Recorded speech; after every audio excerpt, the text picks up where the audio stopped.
स्वर्ग के रास्ते में 5 पांडवों में से कब कौन किस पाप के कारण नीचे गिरा, जानिए।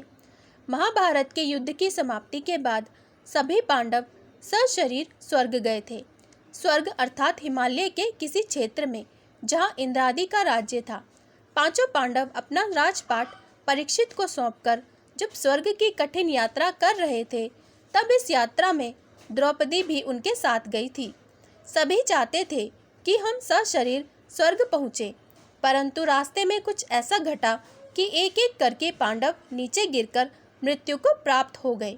यात्रा के दौरान जब पांडव बद्रीनाथ पहुँचे और वहां से आगे बढ़े, तो सरस्वती नदी के उद्गम स्थल पर नदी को पार करना द्रौपदी के लिए कष्टकर हो गया था। ऐसे समय में भीम ने एक बड़ा सा चट्टान उठाकर नदी के बीच में डाल दिया। द्रौपदी ने इस चट्टान पर चलकर सरस्वती नदी को पार किया था। कहते हैं कि माणा गांव में सरस्वती के उद्गम पर आज भी इस चट्टान को देखा जा सकता है। इसे वर्तमान में भीम पुल कहा जाता है। हालांकि महाभारत की कथा अनुसार पांचों पांडव, द्रौपदी तथा एक कुत्ता आगे चलने लगे। एक जगह द्रौपदी लड़खड़ाकर गिर पड़ी। द्रौपदी को गिरा देख भीम ने युधिष्ठिर से पूछा कि द्रौपदी ने कभी कोई पाप नहीं किया, तो फिर क्या कारण है कि वह नीचे गिर पड़ी। युधिष्ठिर ने कहा, द्रौपदी हम सभी में अर्जुन को अधिक प्रेम करती थी, इसलिए उसके साथ ऐसा हुआ। ऐसा कहकर युधिष्ठिर द्रौपदी को देखे बिना ही आगे बढ़ गए।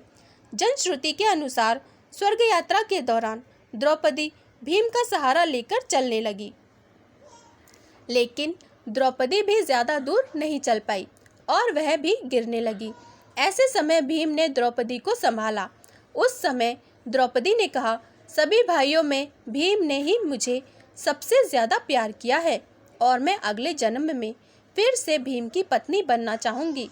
थोड़ी देर बाद सहदेव भी गिर पड़े। तब भीम ने पूछा, सहदेव क्यों गिरा? युधिष्ठिर ने कहा, सहदेव किसी को अपने जैसा विद्वान नहीं समझता था, इसी दोष के कारण गिरना पड़ा। कुछ देर बाद नकुल भी गिर पड़े। भीम के पूछने पर युधिष्ठिर ने बताया कि नकुल को अपने रूप पर बहुत अभिमान था, इसलिए आज उसकी यह गति हुई है। थोड़ी देर बाद अर्जुन भी गिर पड़े। युधिष्ठिर ने भीम से कहा, अर्जुन को अपने पराक्रम पर अभिमान था। अर्जुन ने कहा था कि मैं एक ही दिन में शत्रु का नाश कर दूंगा, लेकिन ऐसा कर नहीं पाए। अपने अभिमान के कारण ही अर्जुन की आज यह हालत हुई है। ऐसा कहकर युधिष्ठिर आगे बढ़ गए।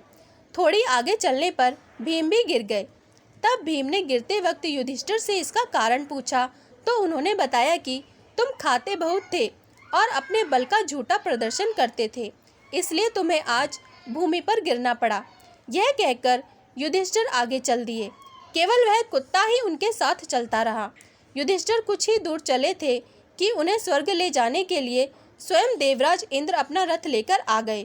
तब युधिष्ठिर ने इंद्र से कहा, मेरे भाई और द्रौपदी मार्ग में ही गिर पड़े हैं, वे भी हमारे साथ चलें, ऐसी व्यवस्था कीजिए। तब इंद्र ने कहा कि वे सभी शरीर त्याग कर पहले ही स्वर्ग पहुंच चुके हैं, लेकिन आप सशरीर स्वर्ग में जाएंगे।